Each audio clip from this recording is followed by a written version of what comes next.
fun. Here's a little background. So last April, mid-April, got a call from the gardener from the O'Fallon Parks. Ryan is the connection between the O'Fallon Garden Club and the parks, and the garden club is part of O'Fallon's Parks department. Anyway, so if there's anything bee related, I get the call, which is cool. Last April, mid-April, I got a call from Ryan, and he said that they've got a hive up in a tree, and could I come and take a look at it? Which I did, and basically said to him, if this isn't bothering anybody, just leave it. He's like, okay, good, and they left it. No issues all summer. December 14th, I get a phone call from him, and a voicemail, and the voicemail says that they're going to take that tree down, and is there something I can do about it? And then, basically then also said, and that tree's coming down today. Like, okay. So they took the tree down, but they cut the part with the hive in it out, and it's about maybe a 8-foot long log, and the hive is inside of it, which is pretty cool. But when you take a hive out of a tree and then you lay it down, going from vertical to horizontal, what happens is a lot of times the honey all runs out that's in there. It drowns the bees, it kills the queen, hive dies, and it goes away. It's a pretty common thing. Bottom line to it, they laid it on the ground and it's still alive. I'm blown away, but pretty cool. So I'm gonna go over and talk to Ryan about what they possibly can do with it. And I've got some suggestions. We'll have to see how they want to play it out. Basically, my suggestions are that I could do a trap out, which I'm not a fan of. I've never done it, but everything I've researched with it says it probably doesn't work. And but that's an idea. I could do a trap out. We could just pick it up and move it to one of a few different locations, one of the other parks. There's a Rock Springs Park, which has got great wildflowers in it.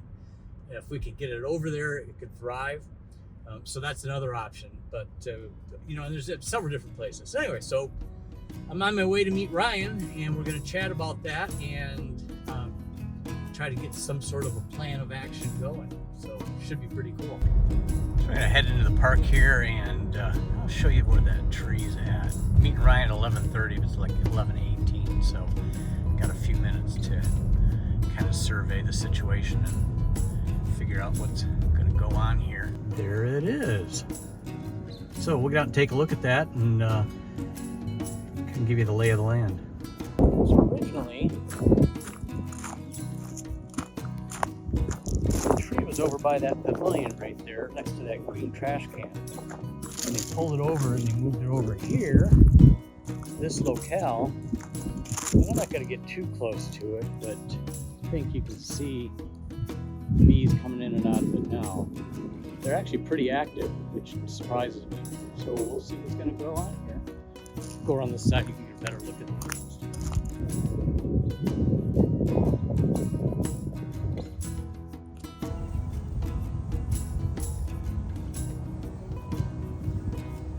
So Rock Springs Park is a pretty cool place. It's mostly nature preserve.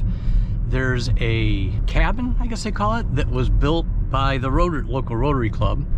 There's a bike trail that goes around it, and just a ton of natural area, and the city parks have done a great job of putting natural stuff back in. See, there's the walking trail, and there's the building, and there's Nate. I'm gonna pull up there and work with Nate. We're gonna figure this thing out.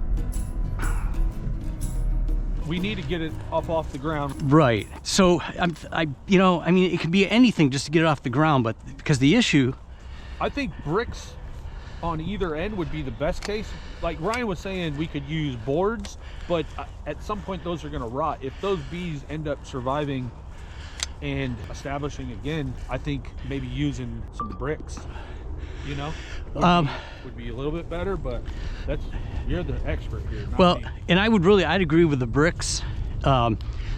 You know, I was actually thinking if you've got cinder blocks or something. Yeah, that's exactly what I was thinking. Because basically, the way that log is shaped, there's probably no reason that we couldn't put...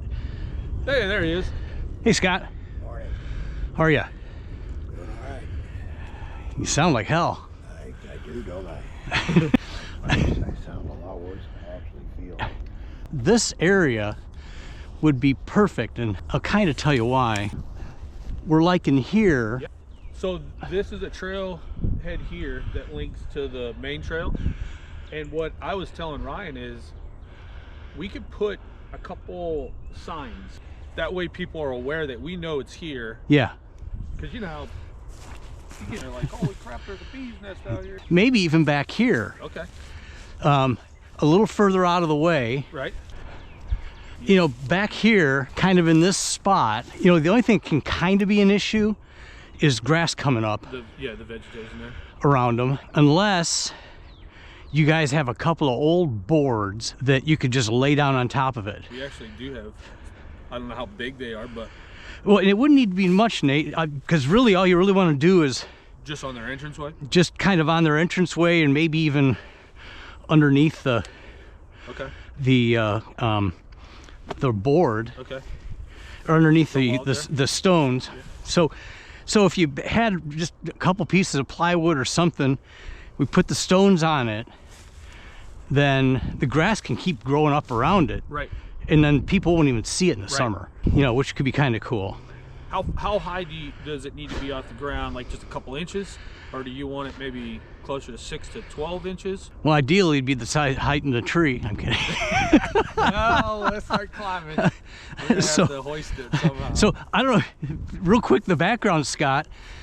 So did I ever show you that? Is this the one that was by the pavilion? Yeah. So they basically cut the top of the tree off and then cut far enough down below it. But when they cut it, they just cut it, hit the ground. Hit the ground, roll it, and then we moved it multiple times. Oh, I didn't So, know they cut it down. so, I mean, so, you know, and my thought was, it's like, well, there's no way the bees will survive that, because when it hits the ground, that comb in there's loose and everything just, you know, smashes out. Right.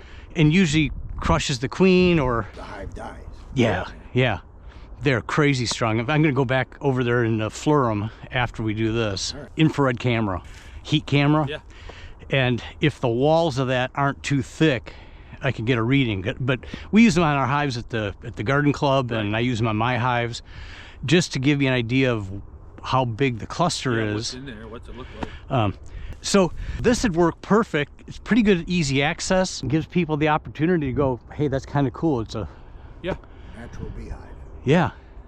And I like the way that it's sloped here. It's not going to sit in water. Right. Get a lot of Right. rain. Right. It's not gonna run off. Yeah, so yeah, like a foot off the ground. Okay. You know, is good. It keeps ants and stuff. Yeah, and he was saying something about the mites or... It's got mites. That's why I don't know how long they... Every beehive in the United States has mites. I'm in my 10th year right now. We used to treat for mites once a year between Thanksgiving and Christmas. I treat year round now. Really? Yeah. And if you don't treat, your hives will die. That's crazy. So that's why there really aren't feral hives in the United States anymore. There are hives that were captured hives and they swarmed. Right. But if they stay feral that long, you know, they usually end up... Well, I was But anyway. surprised to see this one at the park. Yeah, I thought for sure it came down, and then we moved it over by the cabin, then we moved it over in the rock lot, and I mean it's been through hell. I mean, we used a claw on the front of a machine and picked it up. So I mean, it's just going, you know, they survived. Okay, so then to get this thing over here, you're probably going to need the claw again, right? Yep, that's what we were planning on using, the Dingo, which is the small red machine with the tracks on it. Okay. It's got the claw. He said that you were gonna do something with the holes. Yeah, over each end, I've seen a couple bees that seem like they're coming and going, but I don't think it's a main entrance. Okay. But I'm still going to close them off. Okay. And then I'm going to make a cone out of garden cloth. Yeah. So then on Tuesday morning, I'll get over there, and first thing, before we even do that, put that cone over the top, staple it down, tape it off, so that the bees aren't flying all over the place.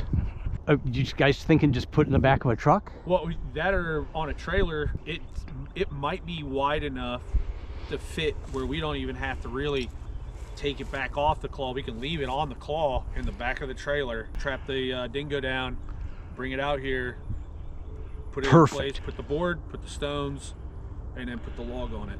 Perfect. And that's what we're hoping. Hopefully it goes Yeah, like that. yeah. If it's too long, then maybe we'll put it over the side of the trailer and then strap the log down so it's not rolling and moving. Okay. And then load the dingo. Okay. Either way, but I would like to be able to just keep it on there. We'll see. The key thing is when we pick it up, we don't want to tilt it around too much. Right. Try and keep it as even as we can. Right. Love the fact that right now it's facing due east, because when we put it down here, they'll be oriented to the sun. Right. So you want the hole facing east, or do you want the log? The log just needs to run this way. Okay. Grab. Okay. Yeah. Yep. Yeah. Okay. Just keep it running that way. Yep. North to south. I wonder, as the crow flies, how far do you think we are from the park? We're not 3 miles. I mean, I'm going to say probably 1.5 miles. Okay. So when you move beehives, you either move them 3 feet or 3 miles. Okay. But it won't make that much of a difference right now, because basically what's happening is that queen right now is building that hive back up again. Okay. So, you know, they shrink down in the winter just to stay warm, and then actually started, about 40 days ago, she starts laying like crazy, because the objective is that she wants to match 1,000 bees born every single day for the next 60 days. So you end up with 60,000 bees in a hive. Okay. So I was in all my hives last Tuesday when it was like 75 degrees. Yep. It's beautiful.